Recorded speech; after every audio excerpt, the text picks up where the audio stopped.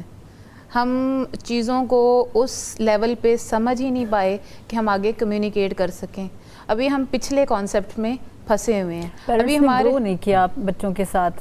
ہمارے جو ہم نارملی ہم چاہتے ہیں کہ بچہ ان اے سرٹن وے بیہیو کرے, ہم اس کو سنب کر دیتے ہیں, ہم اس کو سنتے نہیں ہیں, ہم انڈرسٹینڈ نہیں کرتے کہ وہ کیا کہہ رہا ہے, اور ہو سکتا ہے وہ ہم سے بہتر بات کر رہا ہو.